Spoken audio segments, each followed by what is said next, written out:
Yo, what's up guys, Boss here, and I'm back with another YouTube video, and this time we're gonna try to get 7K.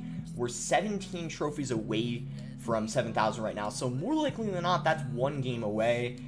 But you never know, because the last game that I just won only got me 16, so fingers crossed it at least gives 17, so we're only one win away. And the plan is I'm gonna play one game live, and then I'm gonna show you guys a couple replays, one of which is against a Elixir Golem double Witch Furnace deck, and then I'm going to show you guys one verse on Mega Knight Wallbreaker deck, and then I'll show you guys one more, probably against P.E.K.K.A. or Elixir Golem 3M, because P.E.K.K.A, if you don't play it correctly, sometimes you can lose, but P.E.K.K.A versus this deck is actually pretty even. You might even have the slight edge, so I definitely want to show you one versus P.E.K.K.A, but main focus is to get to 7K first. So I'm using the same deck I used last video, only difference is Witch instead of the Night Witch, and that's because level 12 Night Witch, the bats don't one-shot max skeletons or max bats, and that's bad because a lot of people are using the Witch right now, the Night Witch, and just the bats in general, so I've lost a lot of games because of that interaction, so I decided to put in the Witch, and it's been working really nicely for me, so I'm planning to keep that in there until I max my Night Witch. Guys, let's search for the first game. I've probably searched more today than I've actually played games, because it's taken me a lot of games 4 or 5 minutes to find, so 90% sure I'm going to be editing out the search time.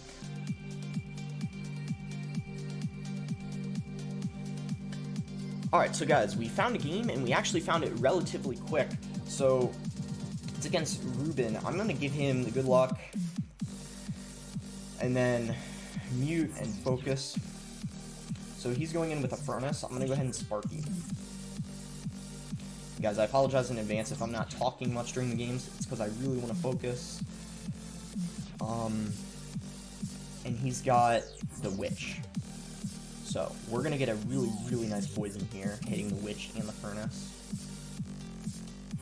And then I'm going to E-Wiz on top of the bats. He's going to poison. So, does he have a Mega Knight? No, he has a Valkyrie. Oh, that Sparky's still alive. Oh my god! I think we're going to take his tower right off the bat. Oh, wow, okay. Guys, I thought this was going to be a very, like, stressful game, but so far, this is just,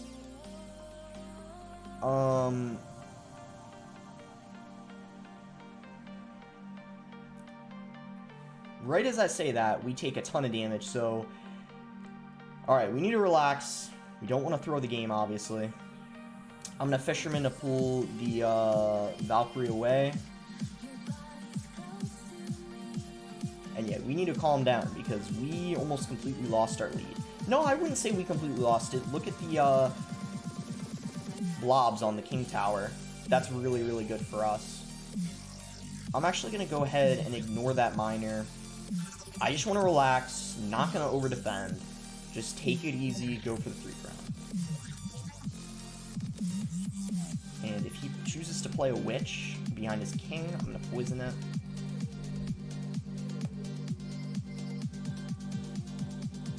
I don't know if that's in range, so I'm actually not going to poison it. We might have to poison it regardless.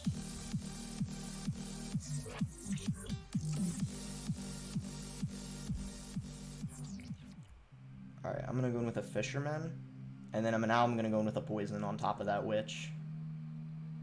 You may need to log it as well to make sure that it dies.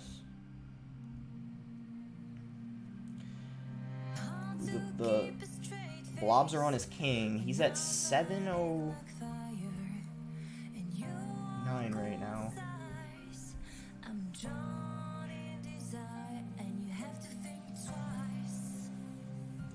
He plays a Furnace right next to, and he messed up that Valkyrie.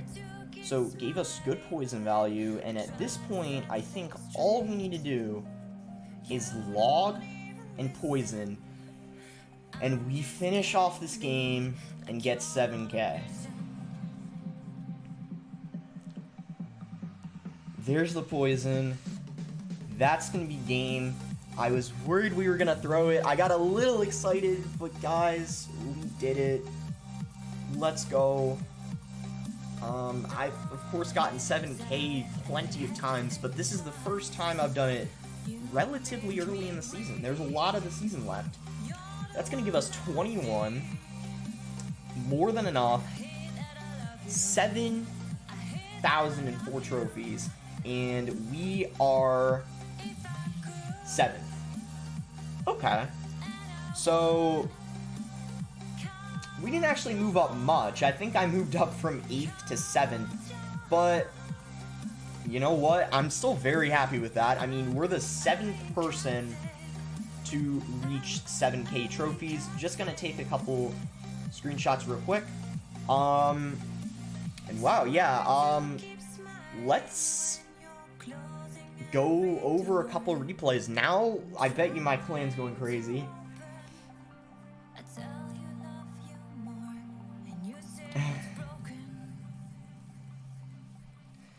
I'll just say, let's go.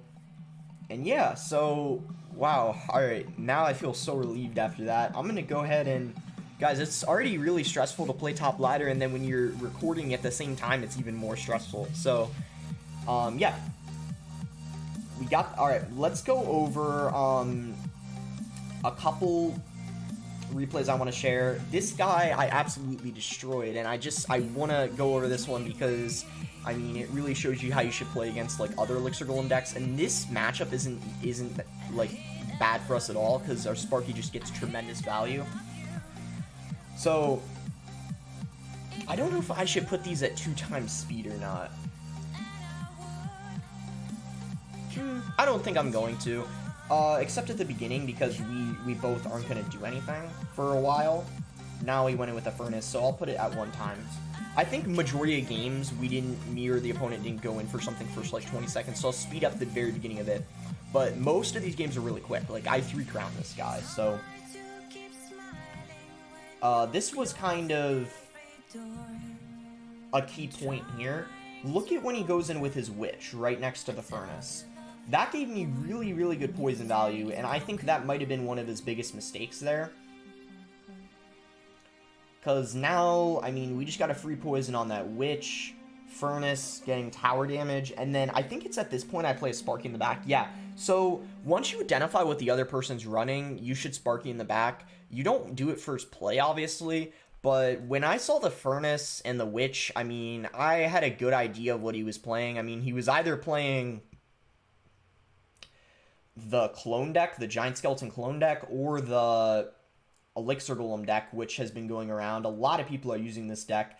I think this is the second or third time I versed it today. So I punish him really hard here. So the key is to use your Fisherman to pull away the Mega Knight. That's why, guys, I've learned how to beat decks that have the Mega Knight in it with this deck so many times. And, like, look at that. I already won the game, and it's only been 2 minutes. And that was just being really smart, using my poisons correctly, and using the Fisherman efficiently. Now, that might have seemed too easy, and you guys are like, oh my god, you know, he just played really bad. But honestly, he's really high up. This deck, a lot of people say is no skill, but to be honest, oops, I didn't mean to watch it again.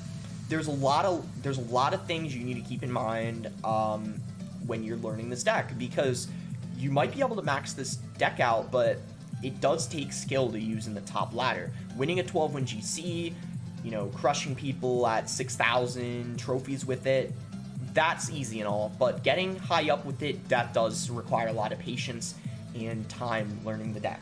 So next one I want to go over is against this deck. This deck is used a ton in the meta. Another 3-crown. Just, I practice this matchup a lot, and I know what to do to basically beat it almost every time. I was losing to it quite a lot before because the Mega Knight just gets a ton of value, but then when you learn when to play your Fisherman and just kind of what to cycle, when to cycle it, you really just increase your chances of winning. So here we started off the game right off the bat, so I don't need to put it at 2x speed, unless, is he going to do anything here? I'll speed it up if he's not going to do something. I can't remember what happened. Yeah, I'll speed it up real quick until he drops something.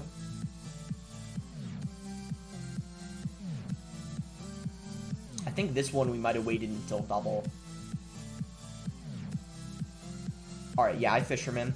So when you are in a cycle I am, that's something I do a lot. I just Fisherman in the back, and the reason why I do that, the main reason why I do that is because if they're not playing anything, you know, they're ideally using a pretty expensive deck, and they're not going to be able to punish you if you Fisherman in the back. I mean, you might have seen a lot of, I see that a lot in CRL, that happening, where they don't do anything beginning of the game, and then after a minute, one of them Fisherman's in the back, and that's because it means the other person isn't using a cycle deck. It means they're not using a hog deck, it means they're not using some sort of, just basically any sort of deck where you would need the Fisherman to activate the king. So that's a key part in the game here. I'll pause right here to talk about that. You saw I completely ignored the wall breakers and just Sparkied in the back. That might have even been a mistake on his end, going same lane as me, giving the Sparky value. So when you're versing wall breakers, ignore the wall breakers. If you Sparky and they wall breakers other lane, ignore it. Like, every time. Because you can just build up a push and punish them. I mean, I don't really think you should ever defend their wall breakers if you Sparky and you're like setting up a push, except if you have like a log in rotation. But then if they're using like a bait deck, I wouldn't even do that. Just let the wall breakers connect, worry about your push, and then watch what happens. I use my Fisherman again, really smart. This is what you need to do with your Fisherman. Pull away the Mega Knight. So I go with a poison there, nice poison hitting like everything, and I witch, and then watch what I do. I know he's going to Mega Knight, so I drop my Fisherman there, far back, to make sure the Mega Knight isn't too close when he plays it. So boom, Mega Knight gets pulled, and then Sparky Witch just overwhelming him, kill the Mega Knight, take his tower, just easy win. And it might look really easy right here, but this was hard for me when I was kind of first learning how to use this deck, like in GCs. I lost to this Wallbreaker Mega Knight deck a few times, and this guy's good too. I think when I played him, he was top 50 at least. So, good player, and we were able to beat him and break through really easily. So, let's go ahead and watch one or two more. So, I think one of them I definitely want to go over is P.E.K.K.A, because you see here I lost it, but I did happen to beat it right here. It's kind of one of those matchups that depend on your cycle, and you're really not, like, sometimes if your cycle's bad, you might take a lot of damage in single, and that's actually kind of partially what happened this game. Let's go into it. You need to kind of... Double is when you're building up your pushes. I don't know if you guys have noticed that, but most of my games, it's been double elixir where I'm building my pushes. So, yeah, a little bit of emotes there. I mean, I don't really know why either one of us were emoting. But anyways, so he just goes in with the Battle Ram in the back. Standard play for P.E.K.K.A bridge spam, because lots of P.E.K.K.A players know you should make the first move of the game. That's how it works with P.E.K.K.A. By the way, if you're using P.E.K.K.A, don't be afraid to make the first move. That's actually what you should do.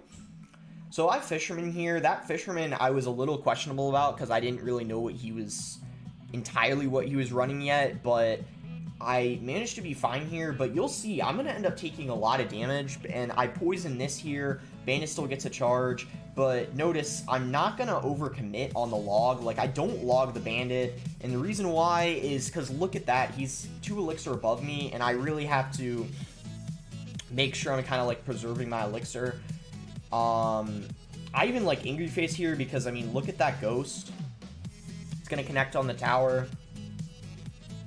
I'm even like saying good game, and to be honest, the reason why is because I was losing to P.E.K.K.A a lot, and this is one of the first times that I ended up beating it, so I was a little surprised afterwards that I beat it, and what I realized is I kind of just switched up my playstyle, and I played pretty passively.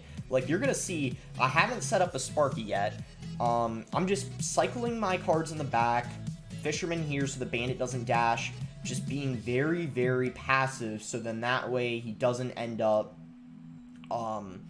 like doing too much damage or out-cycling me if I were to go in with a Sparky in the back. So right now, I Sparky. Reason why is because there's a minute left and double elixir's about to start. So now I go in with an elixir golem here, and I support it with a witch, and then at kind of this point, that's when he screwed up. He went in with an Ewiz right there next to the P.E.K.K.A. Even if he didn't do that, I think we would have overwhelmed him, to be honest, because, I mean, I don't know how he would have really stopped this. I mean, just look at the elixir blobs on his tower, and then we have the, you know, just the Sparky supporting, and then the witch behind.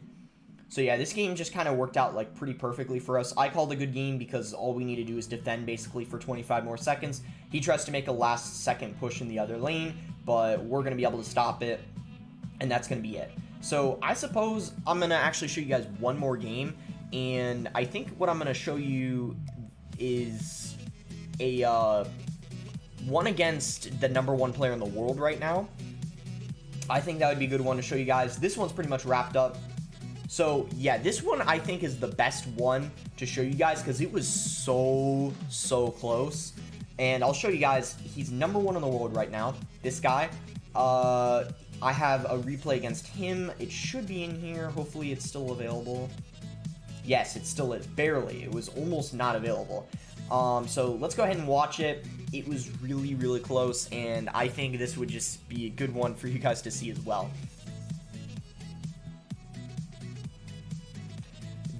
This game was all about Fisherman, and honestly shows you why the Witch is better to have in the matchup than the Night Witch. This is one of them.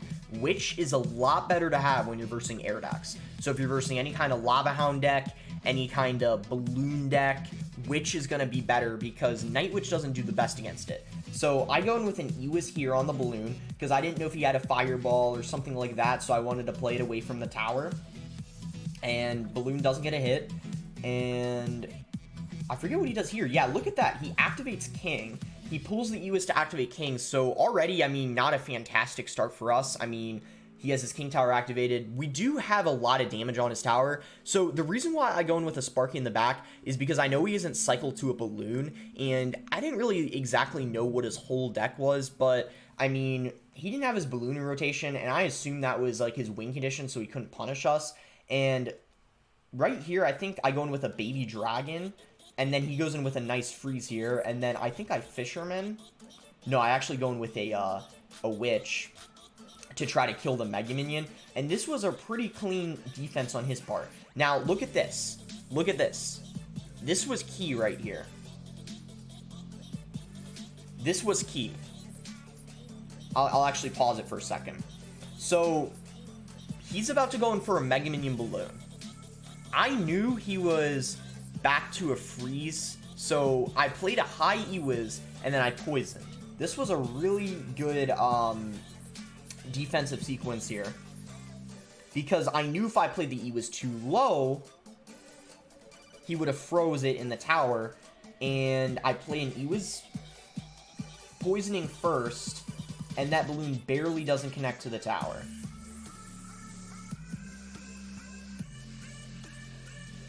So far, like, things have been pretty close, but watch the end. This is where it gets really kind of intense, and the ending was just, oh my gosh. Just wait till you guys see. So I have Sparky now, Elixir Golem, I think, in front of the Sparky and the Witch, and then I use my Fisherman to pull the P.E.K.K.A. away from the Elixir Golem. So there you see the Fisherman. I pull the P.E.K.K.A. away, so then hopefully that Elixir Golem and Sparky can get more damage. That Sparky unfortunately didn't shoot, but the Witch and the Baby Dragon are able to finish off his support cards. And we're just keeping up the pressure. I don't want him to balloon, and I know I don't want to because he has the freeze. We don't have the best air counters. I mean, even though we have the Witch, Ewiz, expensive counters. Like, we don't have a cheap counter like the Minions or the Mega Minion. Our stuff costs a lot, and the freeze is very good against it. So, I'm just making sure to apply a lot of pressure. And at this point, I was like, okay, he's getting a ton of elixir from the Elixir Golem. I need to end this game now. So, I go in with an Ewiz Fisherman to pull the Valkyrie away so then that Ewiz stays alive. And then I Witch. The balloon gets one hit here, which was very good for me. If it ended up getting a second hit, which it almost did, It was so close to getting a second hit.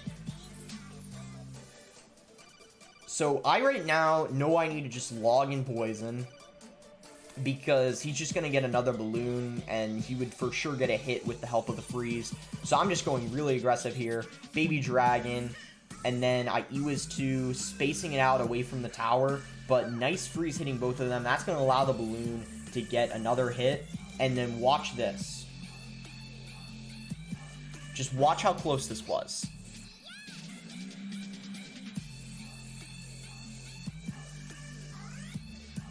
And then I just throw the casual good game. That was insane. That was insane. I was like shocked after that, couldn't believe it. So it's actually, guys, because I'm cutting out the search time, I think there's time for just one more replay. And I'll choose this 3M one just because it's still an Elixir Golem deck, and there's I don't know. You don't have the best answers to the... I mean... Because he has the pump and the 3M. I feel like this one could be tricky if you don't play it correctly. So, I'm going to show this one. I go with the Fisherman in the back, and he bar barrels. And then he goes in with a 3M. So, at this point, I poison. This was a little risky, though, because he had the Minion Horde. So I poison the log, just making sure that those 3M die, stay in the poison. And he has the zap as well. So he has zap to reset the Sparky, and then he also has two poisonable things that I want to poison, right? Because I want to poison the Minion Horde, and at the same time, I want to poison the 3M, but I can't do both of them, obviously. So I don't go in with an Elixir Golem in front of that, and the reason why is because I didn't want to be too aggressive before I knew what the rest of his cards were. That Witch is getting so much damage, so that's actually going to put us in the lead after losing so much to the Battle Ram. So right here, he pumps up, pause for a second. So immediately, I'm going to go in for Elixir Golem, Baby Dragon, because what I want to do is, since I don't have my poison rotation, I want to be able to take care of that pump without having to poison. And I know, because the Elixir Golem is just so broken, 3 Elixir, I'm going to have a really good chance of taking care of that Elixir Collector. So I'm taking my chances going with an Elixir Golem at the bridge, and then I Baby Dragon immediately behind, trying to predict something, but unfortunately he waits to play the Minion Horde. But I have a poison, so I poison the Minion Horde, and that Elixir Golem is staying alive. It's going to be able to finish off the tower easily. And then look at that. The small blobs still are alive, so they're going on the Collector, hitting it, and then I think they end up taking it out, maybe even? Yeah, so for 3 Elixir, we took his tower, we took basically his pump out, just with the help of a Baby Dragon and Poison, and now at this point, things are pretty, I guess, smooth for us, because we have Witch and Sparky. I think that was a bad zap on his end, because the Sparky ended up shooting the Elixir Golem and the Musketeer, so I think he should have ended up zapping the Sparky instead of zapping the Witch. I think that was his one mistake this game. So now I can apply a lot of pressure, going with a Witch, poison the 3M. I think I called a good game here because I know it's over, and there isn't really anything he can do to come back at this point. And yeah, this is why, guys, I don't know if Elixir Golem fits that well with the 3M. I mean, 3M right now are just in a bad spot anyways. But yeah, we're going to 3-crown him, easily overwhelm him, and be able to just, yeah, walk away with the win. So I hope you guys enjoyed this video, especially the live game. I don't know how much you guys got out of the replays, but I hope it helped you, because I certainly love playing this deck, and I think you guys will have a lot of success with it too. So we unfortunately did drop down to number 8. We were number 7, but we dropped to number 8. I'm a little too nervous to play another game. If we did play another game and we won, we would most likely be top 3, but I don't know if I want to do that. It would take so long to find a game, probably again like another 3-4 minutes. So I'll just end it here. Make sure to like the video, guys, if you enjoyed it. Subscribe if you're not subscribed already, and give me suggestions on what you guys want to see next video. I mean, honestly, I don't know if there's another deck I'm going to use on ladder this season. I think this deck, I could get a top 10 finish with it. I truly believe that if I keep practicing the matchups and max the Fisherman, of course, because there was one game I lost today that was so close, and if I had a max Fisherman, I would have actually won, because what happened was their Hog, I was versing Hog X NATO, and the Hog had like 1 HP on my tower when it took it out, and I was about to take their tower with like Elixir Golem and Baby Dragon, and the Hog barely got a hit. Like, it only got a hit because the Fisherman was on it, but it had 1 HP because the Fisherman was like level 12. It was so frustrating. But anyways, I'll work on maxing it, and yeah, thanks again, until next time, guys.